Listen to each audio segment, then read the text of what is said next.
There are years that arrive quietly, years that pass without leaving a mark. And then every few centuries there is a year that feels as though it has been waiting for us, a year that doesn't merely pass, but purifies.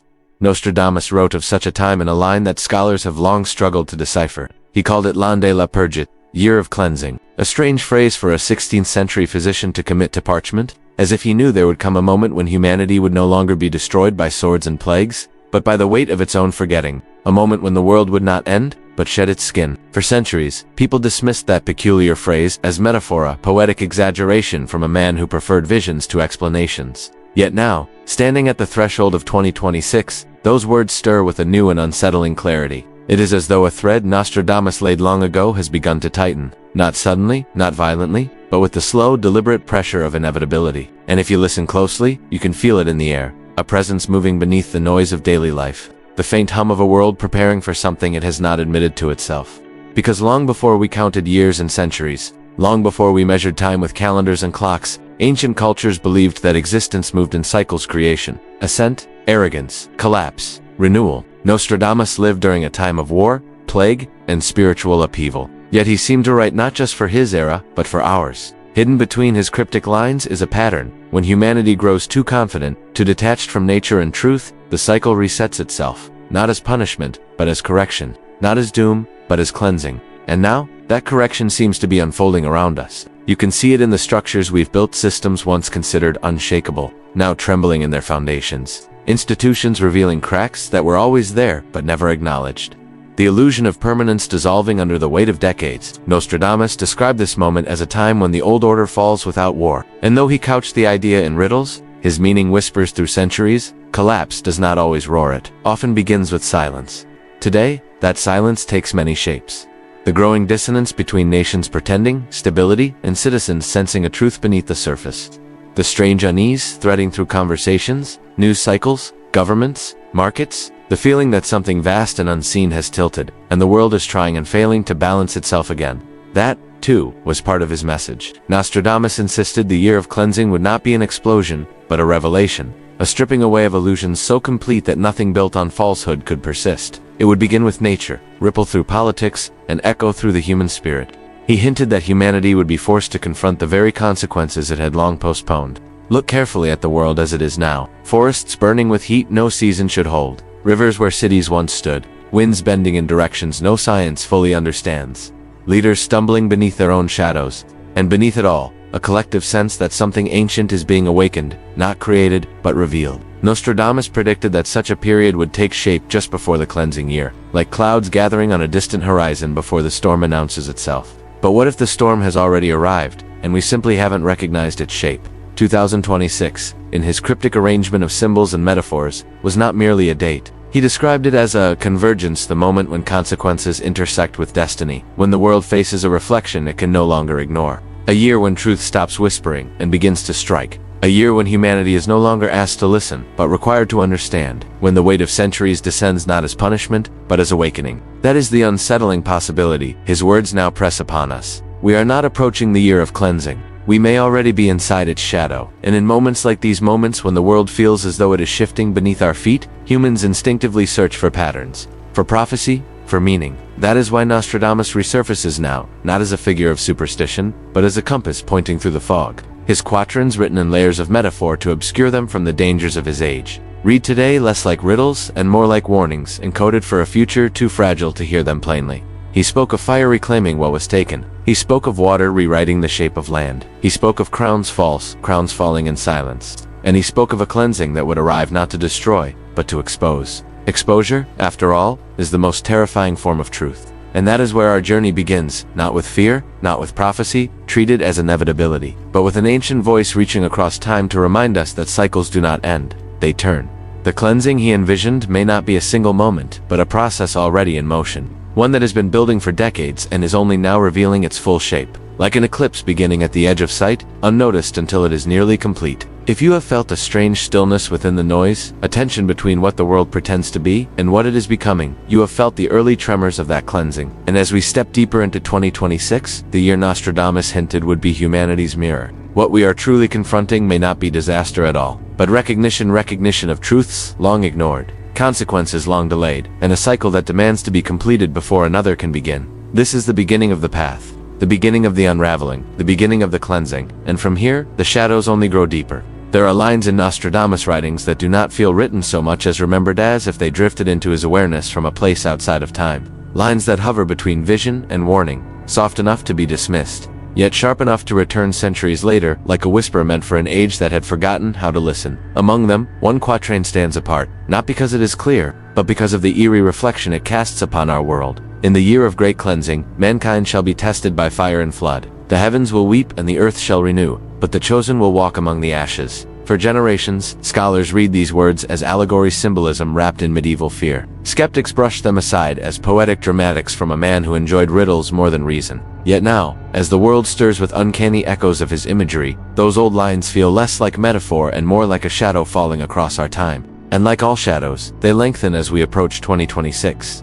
It begins with fire, not the controlled flames of industry or the candlelight of Nostradamus' era, but catastrophic infernos devouring entire regions. Canada's forests turned to embers for months.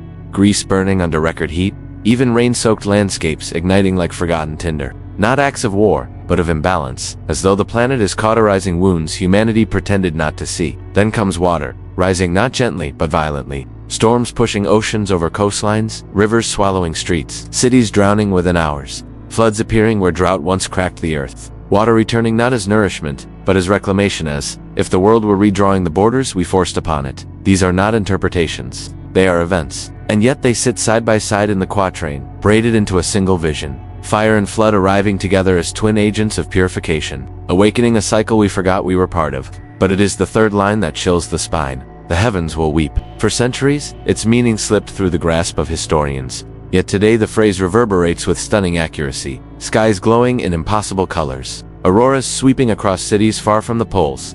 Jet streams twisting into patterns meteorologists cannot explain.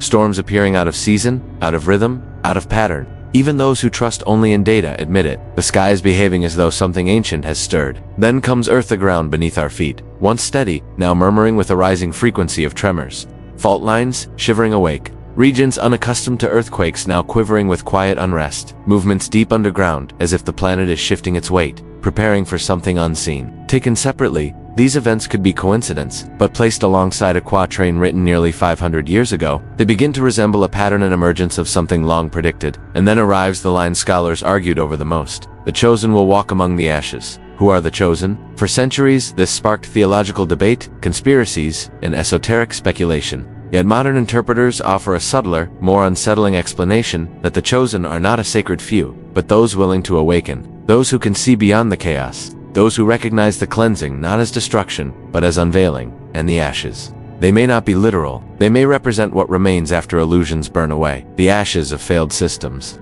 collapsed narratives, hollow institutions exposed by their own decay. So the chosen are simply those who are not blinded by the smoke. That is the real shadow hidden inside this quatrain. It is not warning us of the fire and the flood. It is warning us of the truth they reveal. Nostradamus buried his clearest visions inside metaphors, not to confuse, but to protect. He lived under the threat of persecution, forced to disguise prophecy as poetry. And yet, he wrote with the confidence of someone certain that the future would understand when it needed to, that the meaning would reveal itself only to those living in the age it was meant for. And now, at the doorstep of 2026, his words no longer feel ancient. They feel present. They feel familiar.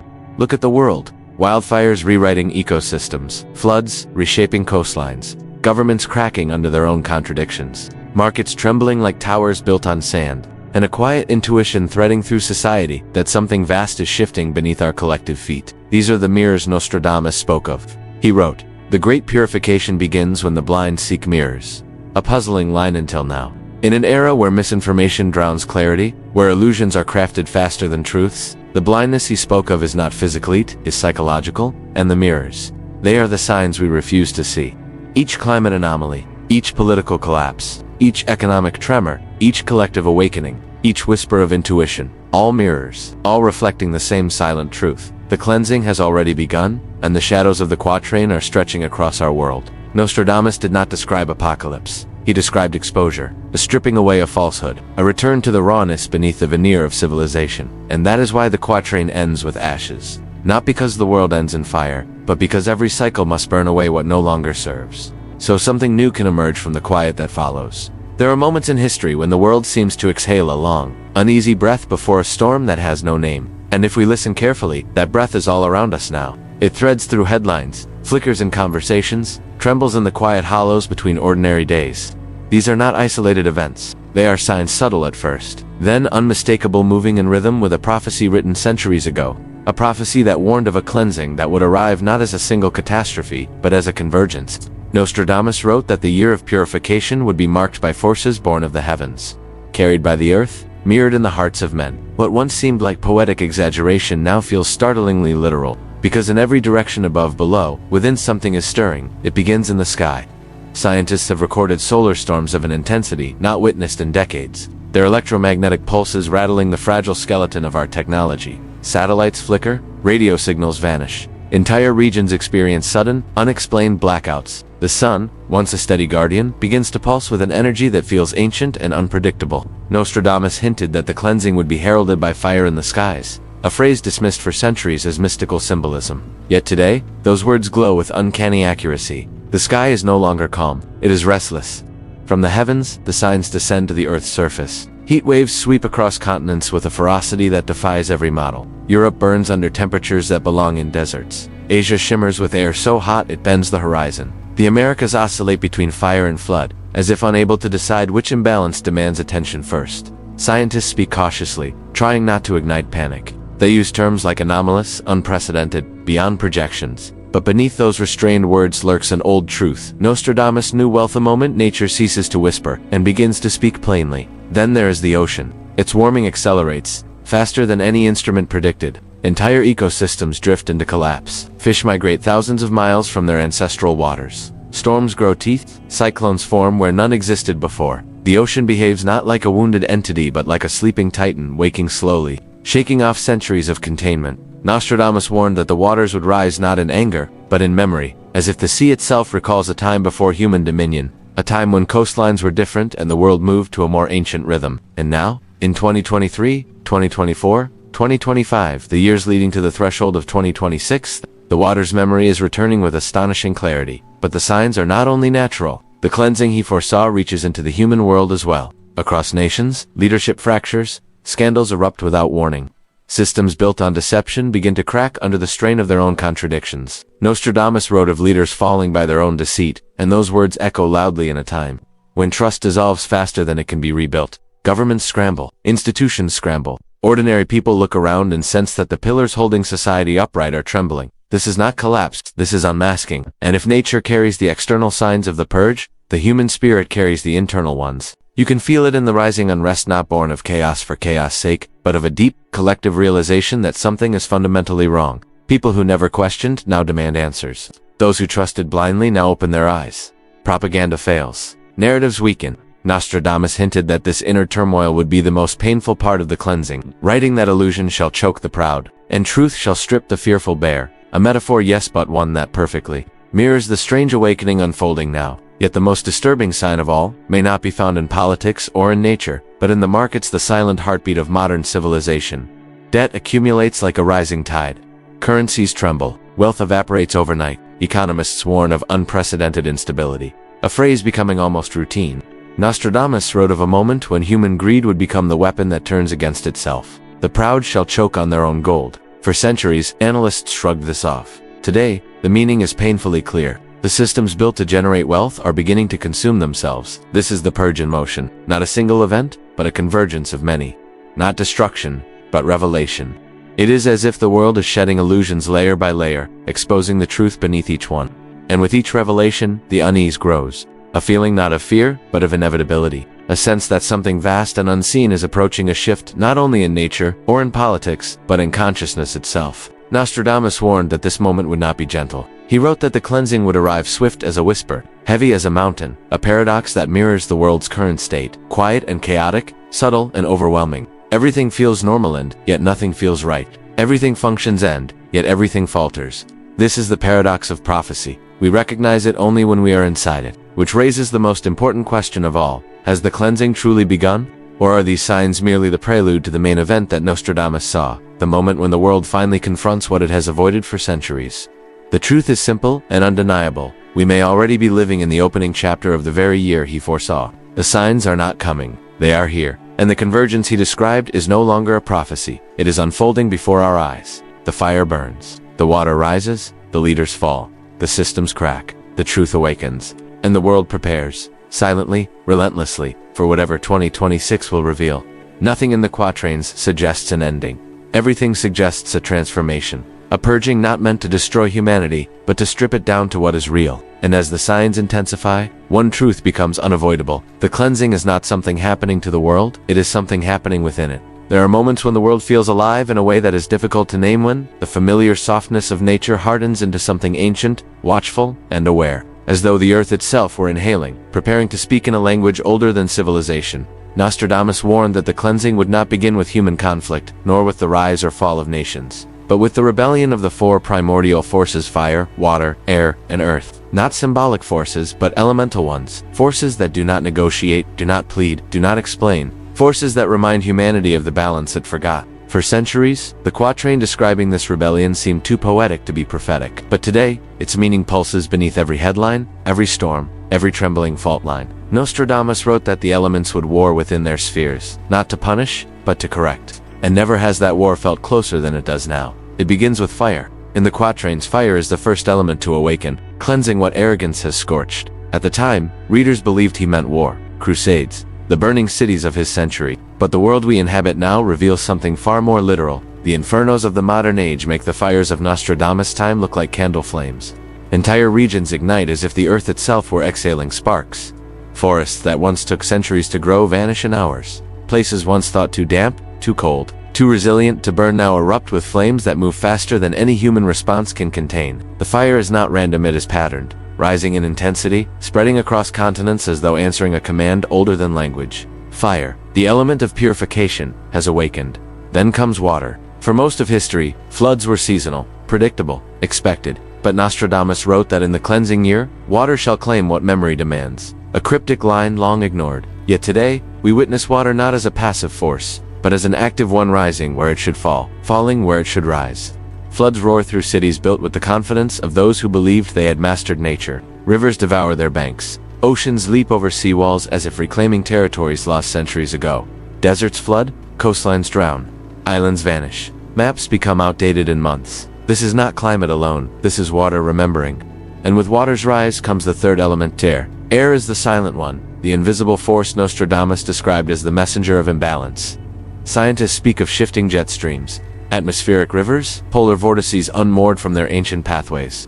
Storms appear out of season, tearing across landscapes that have no memory of such violence. Tornadoes touch ground in regions that have never known their spiraling rage. Winds change direction mid-flight. Hurricanes seem to choose their targets with unsettling intention. It is as if the air itself is relearning how to move, or perhaps remembering how to move before humanity reshaped the world. Nostradamus' words linger. The air shall carry the ashes of pride. Not metaphor, but outcome. Because when air rebels, nothing built by man can stand unchanged. And then, finally, the earth is the last to awaken because it is the heaviest, the oldest, the most patient. Its movements are slow, deliberate, and devastating in their precision. For years, seismologists have noted a rise in tectonic murmurs, subtle tremors, quiet fractures, deep shifts, occurring far below the surface. Alone, they might mean little. Together, they resemble a drumbeat, minor quakes in regions long considered stable, volcanoes stirring after centuries of silence, continents shifting in ways imperceptible day to day, but unmistakable across months. Nostradamus wrote that the deep bones of the world shall remember their design, and though the phrase baffled early readers, it becomes clearer with every tremor. The earth is not breaking, it is repositioning. It is realigning itself in ways that mirror the cleansing he foresaw.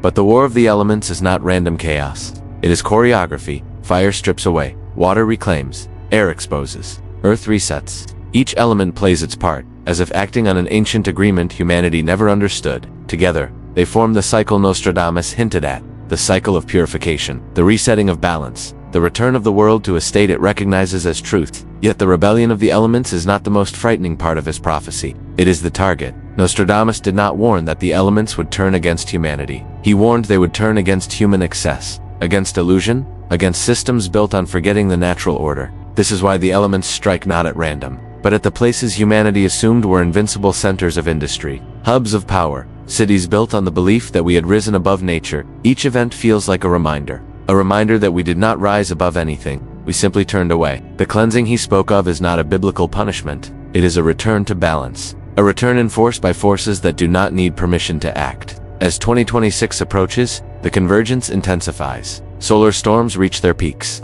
Geomagnetic activity threatens global infrastructure. Atmospheric disturbances dance in neon hues across skies that were once predictable. The elements are not merely rebelling, they are synchronizing, and that synchronization is the most ancient warning of all. Nostradamus wrote of the war of elements, not as an ending, but as a threshold, a crossing point between eras. A moment when nature forces humanity to reckon with the imbalance it created. He understood something our modern world forgot, that the elements are not separate, they are one organism, moving in perfect, relentless unity. The year of cleansing was never about catastrophe. It was about recognition. It was about remembering that the world is alive, intelligent, and far older than the civilizations that try to command it. We fear fire. We fear water. We fear storms and earthquakes. But what we truly fear is the truth beneath them, that the world does not belong to us, and never did. The elements are not punishing humanity. They are reminding it of humility, reminding it of balance, reminding it of the cycle that cannot be escaped. And as the four elements rise in unison, the message becomes clear. The cleansing has begun, not to destroy the world, but to return it to itself. There are prophecies that speak of storms, prophecies that speak of fire, and prophecies that speak of the trembling earth. But the most dangerous visions, the ones Nostradamus held closest, did not speak of nature at all. They spoke of power, of crowns that were never worn, of rulers who never sat on thrones, of kingdoms made not of stone or steel, but of systems, illusions, and influence. Nostradamus called them the false kings. Throughout his quatrains, he hinted at a time when authority would no longer come from lineage or conquest, but from deception, crowns forged from lies, upheld by shadows. And he warned that in the year of cleansing, those crowns would fall without blade or blood, consumed not by rebellion, but by the collapse of the very illusions that sustained them. His words once seemed abstract. They do not feel abstract now. Today, the kings he spoke of are not monarchs seated in gilded halls. They are leaders held aloft by fragile narratives. They are institutions whose power rests on perception rather than truth. They are algorithms that quietly steer choices, currencies minted in digits instead of metal, corporations with influence surpassing nations, and systems so vast that no single mind can fully understand them, and one by one, they tremble. Nostradamus wrote that during the Great Cleansing, a shadow shall eat gold and name alike.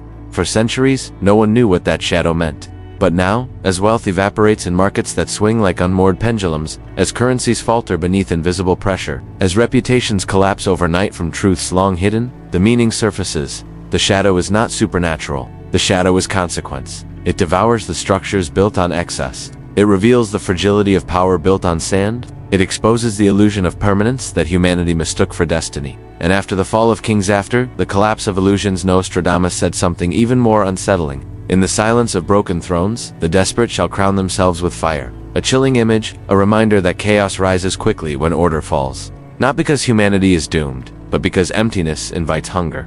In this time of cleansing, the danger is not destruction, it is desperation. The willingness of those unprepared to grasp at the embers of power with bare hands, mistaking chaos for freedom, mistaking rage for clarity. But if the quatrains speak of collapse, they also speak of something else, the dawn that follows. Nostradamus insisted that after the fire, after the purge, after the illusions burn away, something extraordinary would emerge. A new wisdom, born not from conquest but from humility. A merging of ancient knowledge and modern insight. A return to alignment not with superstition, but with the deeper truths humanity has always sensed yet always ignored. He wrote, "After the crown of shadow is broken, the new dawn will come without heralds, and mankind shall remember the song of the stars." The song of the stars. For centuries, readers puzzled over that last line. The song of the stars. Was it mystical, metaphorical, or something else entirely? Today, its meaning becomes clearer. The song is not literal. Music it is harmony, balance, awareness. It is humanity rediscovering the truth that the world is not separate pieces, but one vast, interconnected whole. It is the recognition that consciousness, nature, and existence echo through one another like notes in an ancient symphony. And according to Nostradamus, 2026 is not merely a test, it is the turning point that reveals whether humanity will hear that song again, or whether it will drown in its own noise. Because the cleansing is not just external, it is internal. The fire burns illusions, the water washes away complacency, the air strips away falsehood, the earth forces truth to the surface. But the final cleansing, the one Nostradamus feared and hoped for, most takes place within each person. He wrote, "The mirror shall show two paths, one bathed in shadow, one in dawn. The choice is not of kings or gods, but of every soul that walks the earth." This is the heart of his prophecy. Not destruction, not doom, but choice. The year of cleansing reveals what was hidden. It dismantles what cannot stand. It exposes what is false. And then it asks a simple question. What will you build from what remains? Because after the illusions fall, after the systems crack, after the world stands stripped of its pretenses, humanity faces itself. And in that moment, the true cleansing begins not in the skies, not in the oceans, but in the quiet chambers of the human spirit. This is where Nostradamus shifts from prophet to guide. He does not dictate a future. He does not claim inevitability. He simply shows the crossroads. And now, as 2026 approaches like a horizon drawing near, the crossroads sharpen. There is the path of shadow fear, division, denial, and the path of dawn awakening, humility, unity. The world outside us is already choosing. The elements have chosen. Nature has chosen. Truth has chosen. Only humanity remains undecided. Nostradamus believed in cycles, not endings. He believed that collapse precedes renewal, that revelation precedes wisdom, that darkness precedes the return of light. So he left us with one final whisper. The future is not written. It is revealed. Revealed in the signs. Revealed in the cleansing. Revealed in the choices we make when the old world falls silent. And as the cycle turns, as the shadows lengthen, as the dawn approaches, we are asked the same question he asked his own century. Will we awaken in time? So now, as this journey through time and prophecy comes to a close, breathe gently and let the echoes settle. The world outside may feel uncertain, heavy, or painfully alive, but here, in this quiet moment, allow yourself to step back from the noise. The cleansing that Nostradamus spoke of is not a storm meant to terrify. It is a reminder. A soft shift in the world's rhythm guiding us toward awareness rather than fear. Let the images of fire, water, air, and earth drift into the distance like fading embers. Let the fallen crowns and trembling systems feel far away. What remains is not chaos, but stillness, a stillness that carries truth the way dawn carries light. The cleansing does not ask you to predict the future. It asks only that you stay awake for it. To listen, to notice, to breathe with the world instead of racing ahead of it. Because beneath every warning Nostradamus left behind, there was hope. Hope that humanity would remember its connection to the earth, its unity with one another, and its place in the great cosmic harmony he called the Song of the Stars. That song is not distant. It hums softly beneath every heartbeat, waiting for a world brave enough to hear it again. So as we step away from this tale, this whisper from centuries past, let the fear fall away. Let the mind rest. The future is not a verdict, it is a doorway, and what lies beyond it depends not on prophecy, but on awareness. For now, let the story fade like twilight over a quiet horizon, and let yourself drift gently into the calm that follows truth.